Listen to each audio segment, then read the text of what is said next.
ఇంకా మంచు మోహన్ బాబు విషయానికొస్తే ఏం చెప్తారు? ఎందుకంటే గత 10 రోజులుగా జరిగిన విషయం అంటే దాన్నే తిప్పి, తిప్పి, తిప్పి ఇటు మంచు విష్ణు కానివ్వండి, అటు మంచు మనోజ్ కానివ్వండి, ఇటు మంచు మోహన్ బాబు కానివ్వండి. అంటే ఎటు చూసుకున్న ఫ్యామిలీలో రోజుకొక రకంగా ఆ గొడవ అనేది మలుపు తిరుగుతా ఉంది. అండ్ నిన్న ఏదైతే శోభా నాగిరెడ్డి జయంతి సందర్భంగా అక్కడికి వెళ్ళున్నారో వాళ్ళెళ్ళి అక్కడ నివాళులు అర్పించి వచ్చినప్పుడు కూడా మంచు మనోజ్ త్వరలో జనసేన పార్టీలో జాయిన్ అవ్వబోతున్నారు అని ఒక రూమర్ కూడా హల్చల్ అవ్వడం జరిగింది. దానికి ఒక క్లారిటీ కూడా ఇచ్చున్నారు. బట్ అంటే ఇలాంటివన్నీ ఎందుకు వస్తున్నాయి కొత్తగా?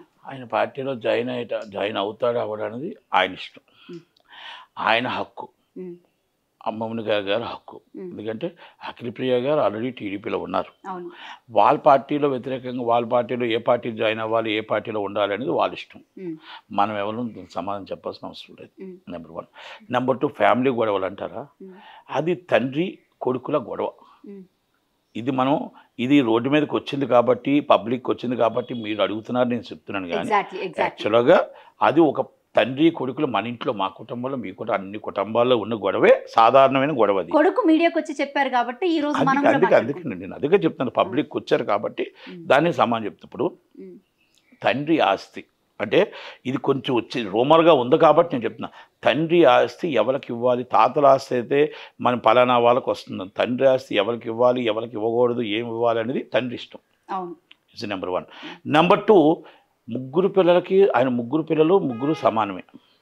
ఓకే, ఇది ఎక్కడ జరిగింది, ఏది జరిగిందని నేను లోతుగా వెళ్ళను. కానీ మనోజ్ గారు కూడా చాలా మంచి వ్యక్తి, విష్ణు గారు కానీ లక్ష్మి గారు చాలా మంచివాళ్ళు. మోహన్ బాబు అన్నకి ఒక 50 సంవత్సరాల చరిత్ర ఉంది.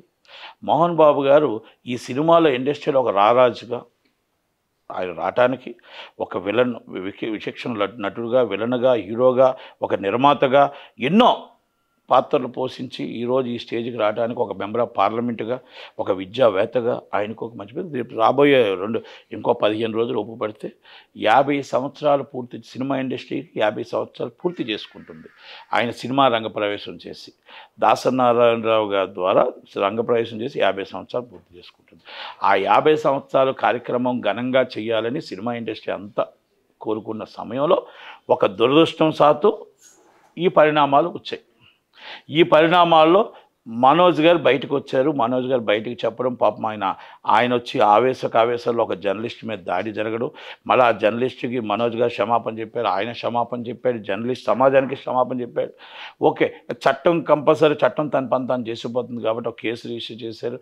ఆ కేసు 24 దాకా కోర్టు వారు ఆర్డర్, ఆయనకి హెల్త్ బాగాలేదు కాబట్టి స్టేట్మెంట్ ఆగమని అన్నారు.